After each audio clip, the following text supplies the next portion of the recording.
Okay, so most of the time when people are thinking of combining general relativity with QFT, the mathematical problem is non-renormalizability. Yes. There are said to be 3 or so conceptual problems that are distinct from the non-renormalizability. So one is just QFT requires the fixed background, like you mentioned. Background independence is the issue here, conceptually speaking. Then there is, well, what does it mean for you to have a superposition of geometries operationally? And then there's the problem of time that you mentioned. Now, the current leading theory of quantum gravity is string theory. At the time when you were a graduate student, it may not have been there. But either way, you have heard of it at some point during your career. And what attracted you to it, or what did not attract you to it? What dissuaded you or persuaded you to it? So I've never worked on it because I don't think that progress in fundamental physics. One should never say never, but I don't think progress in fundamental physics ever or almost ever comes by trying to find a better mathematical object and then wondering what it means as a bit of physics. So, for example, finding a different group for the fundamental particles to belong to. I don't think you can find the answer to a sophisticated problem that way. What you need to do is have an idea about what physical thing you want. For example, as I was saying with qubit field theory, you want the commutation relations of different field quantities not to be pathological. So you want everything to be smooth. Okay. Now, what kind of mathematics can give that to you? That's the kind of thing that I think can make progress in physics. And string theory, it seems to me, is entirely the other way around. It's saying, suppose that the fundamental things in nature are not point particles, but strings. Okay, now let's find out what kind of a world that would look like. I can't prove that will never work, but I don't think it can work. So it was more their approach to landing on string theory that you disagreed with, rather than string theory itself? Yes, well, string theory itself then just becomes trying to find some equations that will make it work, and that's not. You should be trying to look for equations that do the physical thing that you think physics is going to be like. Why should the approach matter? So let's just analogize this to scaling a mountain, and you think you should be hiking to find the mountain with your flashlight, and they think, no, you should be using you could tell I'm not a mountain climber, but wherever those picks are that they use. I did speak to Alex Henold, who's a rock climber, and I've already forgotten. Pitons, I believe their names are, but regardless. Yeah. Okay, sure. So there are two approaches, and you find something on the mountain. To me, it doesn't matter how you got to what you found. You found it, so you just evaluate this. It's not how you got there. It's what the problem was. So you, as I said, as we were saying in the earlier part of the conversation, someone has to be passionate about it. Someone has to be obsessed with the problem and trying to solve it, not being expert at mathematics and making up a new mathematical thing, and then throwing that over to the physicist and saying, "Is it this?" And they say, "No, it's not that." Then you say, "Well, is it this?" That's the approach that I shouldn't really call that approach. I mean, that's not problem based. That's not somebody trying to solve a problem. Maybe you could say it's somebody trying to solve someone else's problem. But from the physics point of view, the conceptual thing is fundamental. That's again fundamental. Okay, the conceptual thing is where the whole what motivates the whole procedure. You want to make the theories work, and you have an idea about how reality should be that would make it work, or what kind of reality would make that work, not what kind of equation of motion would make it work. I think you'll never get there that way. If you try to make general relativity by that method, you would absolutely never have got there because you would never have had the theory of a dynamical space-time. You'd just have been thinking of, what terms can we add to Newton's laws to make it compatible with, let's say, electromagnetism? Well, add a couple of terms, so you can do that. You might even get as far as the relativistic formulation of Maxwell's equations, which might then get you to special relativity. I mean, this is already assuming a lot of luck, but you'd never get to general relativity because the idea of a dynamical space-time, a dynamical curved space-time, was needed to make that progress. And you'd never have found those equations without first having that idea. So what if the string theorist says, well, who cares about what motivated us to get to our answers? Firstly, we're a diverse group of people. We all have different motivations. It's unclear to speak of the motivation of the field of string theory itself. But regardless, look, David, we, the string theorists, have given you ADS-CFT correspondence. We've revolutionized our understanding of quantum information and black holes. We've developed holographic dualities that are now used in condensed matter physics. And sure, that latter case is not string-inspired, but it's not string-contingent. Okay, still, there are tools that we've developed that pure mathematicians used and so on. So is this not evidence that we're on the correct track? What is your response to that? Well, there's never evidence that one is on the right track. If there was such a thing, then one could move further along the track. I'm not qualified to judge mathematics. So there might be very beautiful mathematics, which in string theory, which sets up alternate realities that are like ours in some way and unlike ours in another way. And I can't prove to you that when they keep fiddling with it, it won't eventually resemble our one or be our one. But to get an answer without first having the problem to which that is the answer is I think very rare. Even when you cite examples like Alexander Fleming working on bacteria and he found penicillin and it really wasn't like that. He had an idea which had finding a therapeutic chemical in the landscape of what he was looking for. He wasn't specifically trying to find penicillin, and it was because he was in that landscape that he recognized the accidental discovery as being relevant. So it was because he recognized the. Now, if somebody had said to him, let's say 2 or 3 years before, here's a petri dish, what do you see? He might well have said, I don't know. They're just some bacterial colonies on there. What am I supposed to look for? And then somebody might have said, well, look, there's a patch here where the bacteria aren't going. And then he might have made further progress. But that idea is idea of that kind, a proposed solution to a problem first, a conception of a problem, and then a proposed solution to that problem, come before a viable theory that solves it, or that addresses it, partly solves it. And so in the case of string theory, I don't see that it has solved any existing problem. What they're hoping for is that some mathematics that resembles the existing mathematics will come out of it and will have desired properties.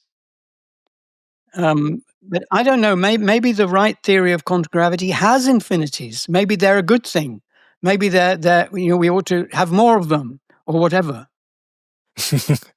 Okay, so I imagine the rejoinder from the string theorist is, okay, you say that we haven't solved any problems, but look, string theory is the only framework that's been developed where quantum mechanics and gravity coexist without mathematical contradictions, and every other approach either breaks fundamental symmetries or has these contradictions. And so, is that not progress to you, David?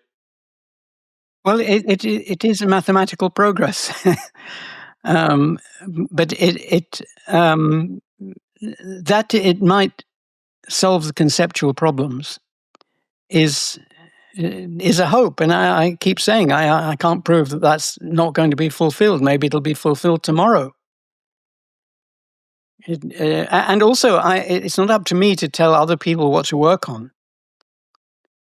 So they should work on it for whatever reason they like.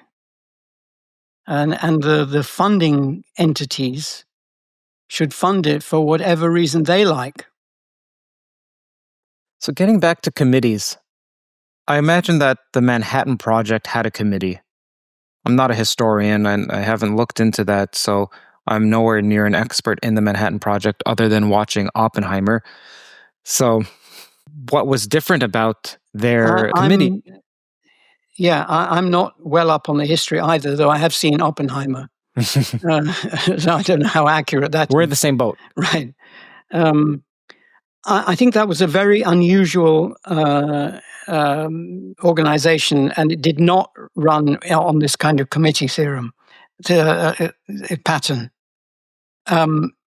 What happened? So, for a start, nobody applied to be on the Manhattan Project. They were picked. They were picked. So somebody would come and see you and say, "Do you want to work on work of national importance?" Right. And it will involve a lot of sacrifice on your part, and we can't tell you what it is, but it is of national importance. And this was like during the war.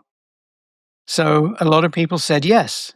And a lot of people then went there and never found out what it was about, because they were not employed at the center of the research. They were just supporting researchers, and they were just told, get this machine to work. Never mind why.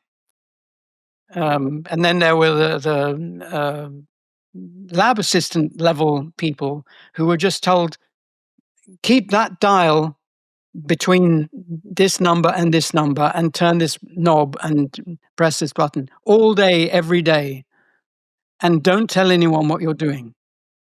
And they did, except a few who were Soviet spies. Uh-huh. Fortunately, Stalin didn't have the wherewithal to make use of the knowledge himself before the end of the war. If there had been Nazi spies, it would have been a much bigger catastrophe. I mean, it was a catastrophe as it was, but with the Nazis had an atom bomb project underway with Heisenberg at the head. And if he'd been told a few of the secrets of the Manhattan Project, he could have done it. He later said he didn't want to, but I don't believe him. You mentioned in your interview with Sam Altman that you keep a list on your computer of progress in fields where there's been significant progress, but you thought you couldn't have achieved that progress. And I believe you said the World Wide Web was one, and AGI, sorry, not AGI, but being able to converse generally in natural language with something. So I want to know more about this list. Tell me about this list. Well, shall I bring it up on my computer screen and tell you a couple of the other things on it? Please. Well, obviously I was wrong, and being wrong could be a spur to inventing something. So another one was, I've got the list up here in front of me. So another one was Mathematica, Stephen Wolfram's program, because I thought there could never be a general purpose application interface that would allow you to define your own mathematical notation. And interesting. Most serious uses of mathematics depend on making your own notation as you go along. But Mathematica can. I didn't think it was possible. just a moment to linger on this notation aspect. What are you referring to? Do you mean to say like Leibniz invented the little s that's squished together for an integral, and that would be, I imagine, trivial to program anything back in the even when early computers came out to display whatever notation you like? No, I mean things like, well, so when working on quantum computers, I wanted to go over to the Heisenberg picture, which was an unusual thing to do, and I wanted a notation that was very suitable for the Heisenberg picture. So instead of using sigma matrices, I wanted to say a Q matrix where Q was a function of t, function of time. And then I wanted to have an automated thing to say, take the commutator of two Qs. To take the commutator of two Qs at the same time would be 0, unless they were the same Q, in which case they'd be the Pauli algebra. And then at different times, it would be the commutator would depend on how much the Hamiltonian had evolved the two of them. So sorry, how much it had evolved one of them compared with the other one at an earlier time. So I did have a computer at the time. It was a home computer, and I had to write my own software for doing that for me. So I wrote a little program to manipulate these Q quantities. With Mathematica, I could just define the Q quantities, and Mathematica could do it. And I didn't see how a general purpose thing of that kind could exist. I see. But Mathematica did. So I after getting Mathematica, I didn't have to write my own program to manipulate things anymore. Okay, tell me more about what's on this list. Okay. Okay, so another important one was when I was first told about the laser guide star technique for allowing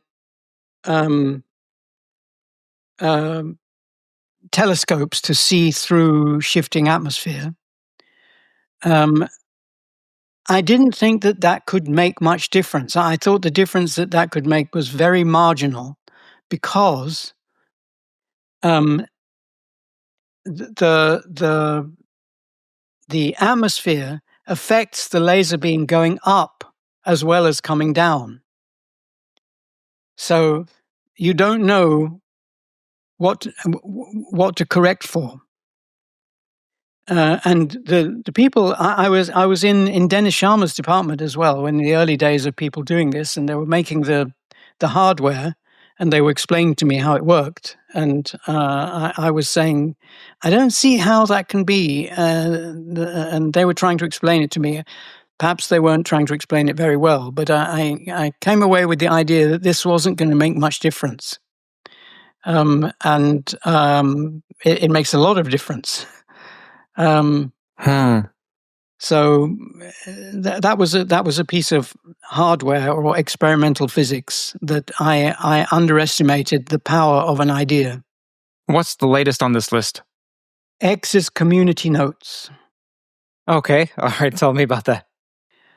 Well, so a previous one was Wikipedia, which I didn't think could work because it would get filled up with spam edits.